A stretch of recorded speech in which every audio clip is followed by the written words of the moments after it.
കുട്ടി ഉണ്ടായാലും ഒരിക്കലും ഞാൻ ഈ ലൈഫിലേക്ക് മാറത്തില്ല, അത് വേറെ കാര്യം.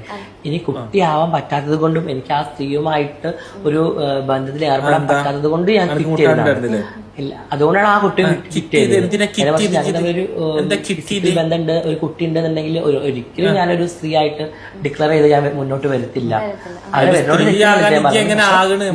എന്റെ പേഴ്സണൽ കാര്യം പറയുന്നത്, എനിക്ക് ഒരു കുട്ടിയെ കൈ കഴിഞ്ഞാൽ കുട്ടികളെ സ്നേഹിച്ച് അവരൊക്കെ നോക്കി നിൽക്കുന്നത് ഭയങ്കര ഇഷ്ടമുള്ള കാര്യമാണ്. ഒരിക്കലും അങ്ങനെ കുട്ടി ഉണ്ടെന്നുണ്ടെങ്കിൽ ഒരിക്കലും ഞാൻ ഇത് കാണും. പിന്നെ അതുപോലെ ഞങ്ങൾ ആകെ ഒരു മാസം ഞങ്ങൾ ഒരുമിച്ചുണ്ടായിട്ടുള്ളൂ. ആ ഒരു മാസം കൊണ്ട് ഇപ്പൊ കുട്ടി ഉണ്ടാവില്ലല്ലോ. കാരണം ഞാൻ കല്യാണം കഴിഞ്ഞ് 10 ദിവസം വരെ ഞാൻ തിരിച്ച് യു എയിലേക്ക് തന്നെ പോകും. കല്യാണം കഴിഞ്ഞ ശരിയാണ്. പിന്നെ ഞങ്ങൾക്ക് നല്ല മ്യൂച്വൽ അണ്ടർസ്റ്റാൻഡിംഗ് ഡിവോഴ്സ് ചെയ്തു.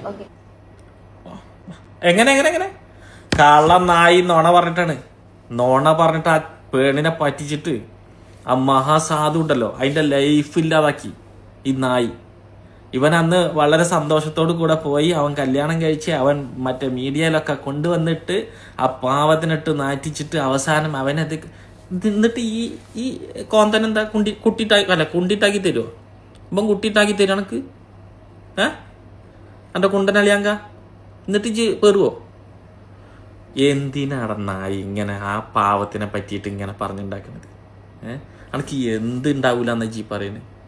ഈ 1-ാം നമ്പർ ആണാണെന്ന് എല്ലാവർക്കും അറിയാം. കുറ്റിപ്പുറത്തുള്ളത് മാത്രമല്ല, കുറ്റിപ്പുറം മാത്രമല്ല, നമുക്ക് ഒരുവിധം കോഴിക്കോടും ഇവിടെയുള്ള കണക്ഷൻ കംപ്ലീറ്റ് ഉള്ള ആൾക്കാർക്കും അറിയാം ഈ ഒരു ആണാണെന്നുള്ളത്.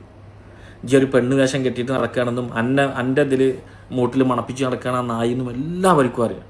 എന്നിട്ട് എന്നെ കുട്ടി ഉണ്ടായിട്ടില്ല, എന്നിട്ടാണ് ഞാൻ കിറ്റായത്. അതുകൊണ്ട് ആ കുട്ടി ഉണ്ടാവില്ല എന്നറിഞ്ഞിട്ട് ഫിസിക്കൽ റിലേഷൻ. എന്ത് നോണേന ജിലേ നാടന്നായി, എന്ത് തമ്മാടിത്തരടാ ജി പറയുന്നത്? ഇങ്ങനെയൊക്കെ തൊലി ഉണ്ടല്ലോ, വല്ലാത്ത തൊലി, വല്ലാത്ത നാവ് എൻ്റെ കേട്ടോ. ഇങ്ങനെ അനാവശ്യം വന്ന് പറഞ്ഞ് ഈ ഇതിലിങ്ങനെ ഇരുന്ന് നോണ പറഞ്ഞുകൊണ്ടിരിക്കുന്നു. വല്ലാത്തൊരു ജാതിയായിട്ട് ചെയ്യേ. കണ്ടാ മൃഗം എന്നെ കണ്ടാ സെലൂട്ട് അടിക്കും. മാതിരി തൊലിക്കട്ടി കണക്ക്. ഇതിനെ സപ്പോർട്ട് ചെയ്തിട്ട് നടക്കുന്ന ആൾക്കാരോട് പിന്നെയും പറഞ്ഞു നാണല്ലാത്ത നാറികളെ. എന്തിനാ അതൊക്കെ നിൽക്കുന്നത് ചേറ്റ? അതുകൊണ്ട് കുട്ടി ഉണ്ടാവില്ല, അതുകൊണ്ട് ഞാൻ കിറ്റായത്. അയാൾ വലിച്ചത് കിറ്റായി. അത് കേൾക്കാൻ കുറെ ആൾക്കാർ നാണല്ലേ എനിക്ക്.